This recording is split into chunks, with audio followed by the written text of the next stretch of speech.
Hey everyone, if you like the Billionaire Lifestyle podcast, please leave us a review in iTunes or Stitcher, or go to emmettmuckles.com, leave a comment. You can even find me on all the things that we post on, which is LinkedIn, StumbleUpon, so forth and so on. I have a quick thing that was on my mind. This will be a quick show, so please stay tuned. It is very pertinent in today's lifestyle. Hey everybody, welcome to the Billionaire Lifestyle podcast. My name is Emmett Muckles, the host of the Billionaire Lifestyle podcast, and you can go to my website at www.emmettmuckles.com, or you can find us on Facebook at the Billionaire Lifestyle Coach. And the reason I choose coach is because I guess I'm talking and coaching people to it, but that was the only thing that was actually left on Facebook as a group or fan page. I've had this topic that I wanted to talk about, and it lends itself to lifestyles about, us as human beings. So recently, or what's really coming to the forefront are different lifestyles as far as the LGBT community. And I was having some conversations with people because a couple of years ago, I got a divorce and I was single, and I was realizing that from where I came from, because I was married about 22 years, the landscape kind of changed a little bit, and things were far more open than they were when I was dating and I got married.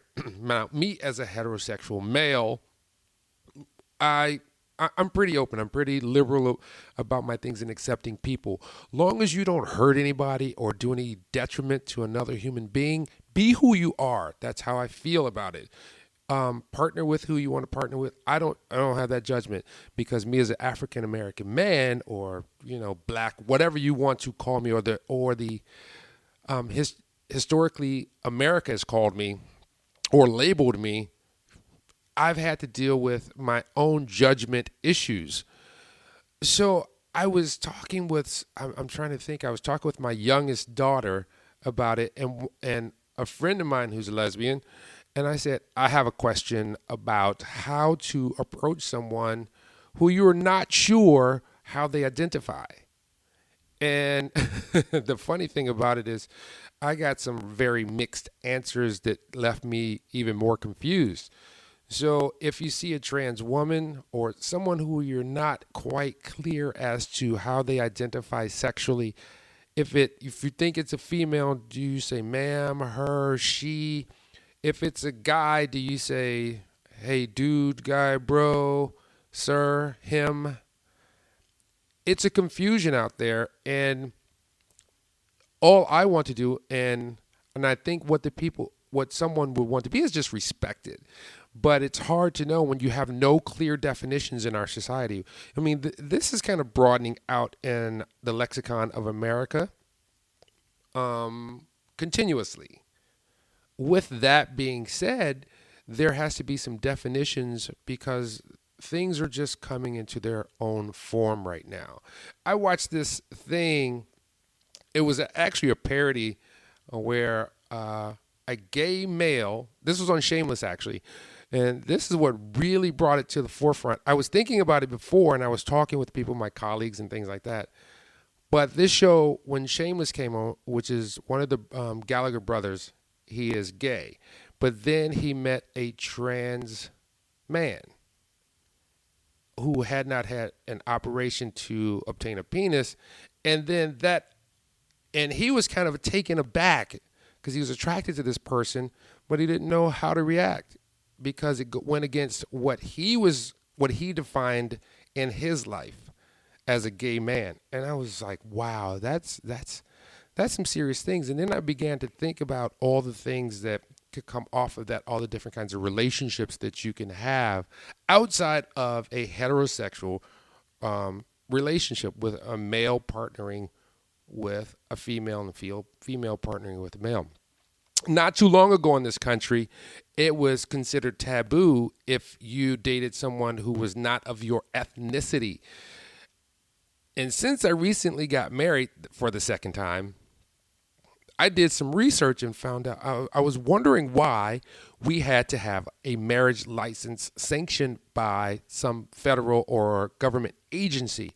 And I realized that before the early 1900s, you didn't have to have anything sanctioned by local or state or federal government.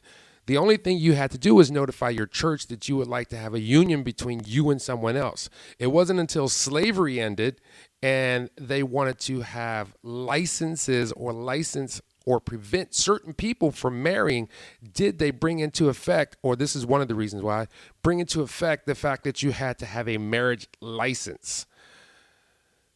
Which brings us forward to the current day, which is now people are fighting for the right just to have same-sex marriages, which I actually understand. I am not opposed to same-sex marriages. And here's the analogy that I use. Let's say you just can't find someone, or let's say you did have someone in your life who was the opposite sex, okay? You are a heterosexual person, you had a relationship, marriage, whatever you want to call it, and you had young children, but that person is no longer in your life, whether to just not being on this earth, or they're just not together, or just not a reliable person, and you have children. Got it? All right. And you don't find anybody who's attractive or anyone who is of the same mindset as you as far as moving your life forward, as far as responsibilities, so forth and so on.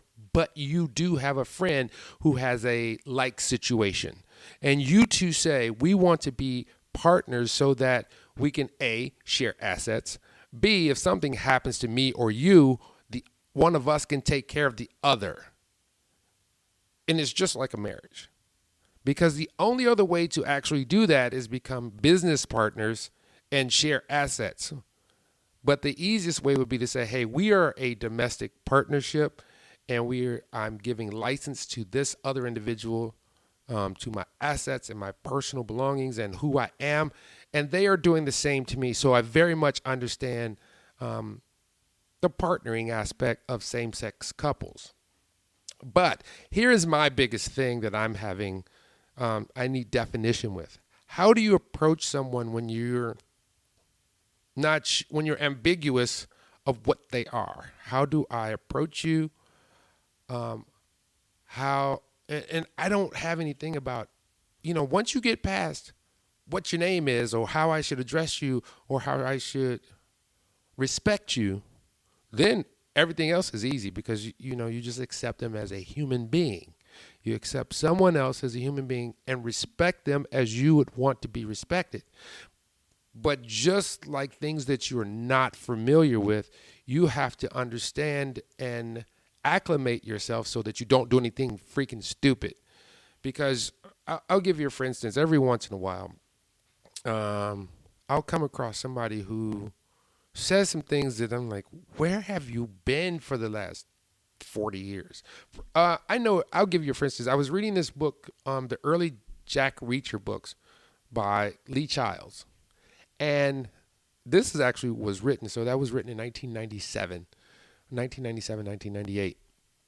And in the book, this guy referred to a person who is Asian as an Oriental, which kind of blew my mind because it wasn't just one instance in the book. It was several instances in the book. But I've known people who have said the same thing. I'm like, and I can't help but correct them. Like, Oriental refers to things like rugs and vases and doorways, whatever. And Asian refers to people. It's weird. And when you have children, and it's always good to have a plethora of friends that span the generations, because this is why I think it's very important for you not to stay in your time zone. And what I mean by time zone, as we age, we tend to pick a spot that we felt the most comfortable in. It's somewhere usually between 18 and 27. And we stay there. And you know these people because you've seen their haircuts. And that's where they reside. Whatever was cool, whatever's popular, whatever they dug in whatever they were into, that's where they kind of stay, but they're able to manage in the current day. I was talking with a friend of mine last night, and he said something that was really funny. He was like, you know, he had met my dad. My dad's about like 72 years old. And we were talking about racism. And, you know, we were talking about actually the election and a whole bunch of things.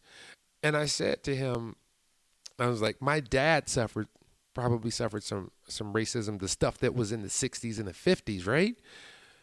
Those people that he suffered from, and there are people also in his age group, those people are still alive. So racism, classism, sexism, all that was coming out of the 60s and 70s.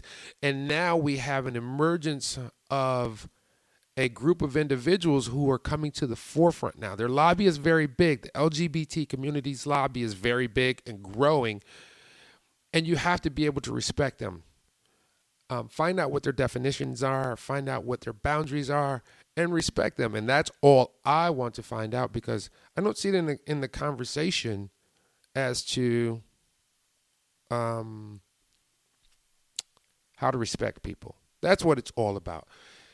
You know, respect is a portion of love, because if you don't respect anybody, how can you love them?